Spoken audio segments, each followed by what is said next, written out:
business owner, you're a coach, you're running a business basically, and you have heard that Facebook ads are awesome. Okay, they're awesome, but you've also heard that ISO 14 ISO 14 has caused problems for us marketers and want to get out and use Facebook ads. Well, yes, it has caused a bit of a challenge this year with ISO 14, and we've got ISO 15 coming out this year as well. So how do you overcome these issues? You know, you might have heard the bad press about Facebook ads.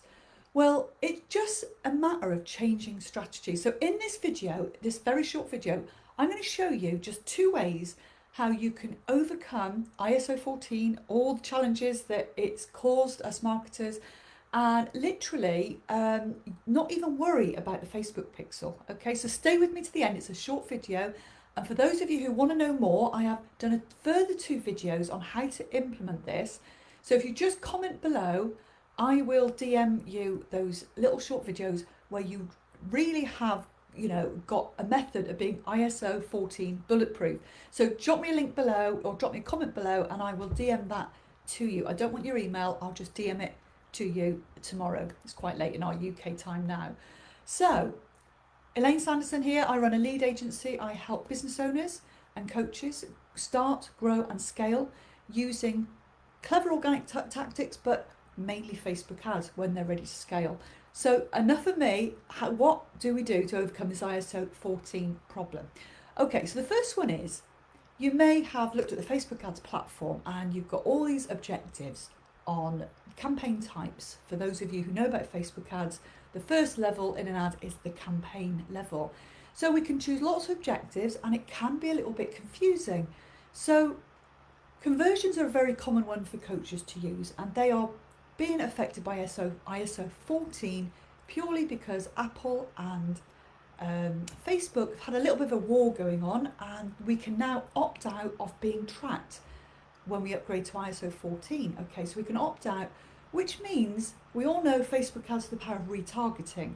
So if we opt out of being tracked, Facebook has not got such a good idea of who then to show our ads to, so our ads get better and better at conversions. That is the essential bottom line.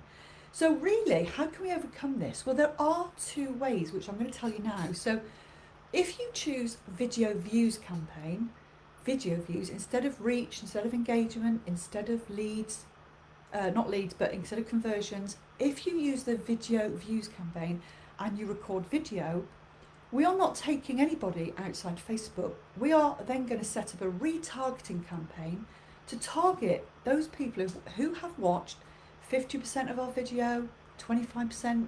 It depends on how long that video is, but we can choose a really good audience for retargeting with video views, okay, and not even using the pixel or taking them off Facebook. So that's the first one, using video views, okay, so literally no pixel to worry about. The second way is using lead forms. Now, I've just done this for a client today, and I love lead forms. We have got to be a little bit careful of the quality of the lead. Okay, so what it is, lead forms as a conversion, as a campaign objective, is where you don't take them outside Facebook. You literally get them to fill in the form on Facebook, and the way to really filter people out is to ask questions, because adding form areas to add extra questions in will filter out time wasters, because that's the only problem with lead ads, is we can get time wasters. So add a few more questions just to filter those out. But again, we're not taking them off Facebook, we're keeping them in Facebook. So for one, Facebook love it, so they reward you with cheaper leads. And number 2, we don't have to worry about the pixel again. So then when we set up our retargeting audience, we can retarget those people who looked at the lead form but didn't go to fill it out, okay? So we people have looked at it and not opted in, and we can retarget those again and again. So I've just done this for a client today. Within minutes of me launching his ads, he had 2 leads and they were coming in at £1 a lead. So I'm going to leave that for 4 days. We let Facebook ads settle, do its thing.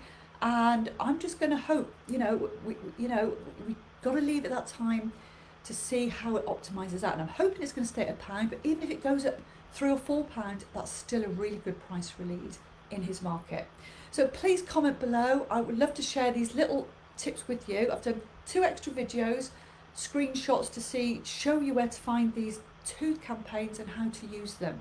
So thank you so much for listening. The tip of the day for Facebook ads.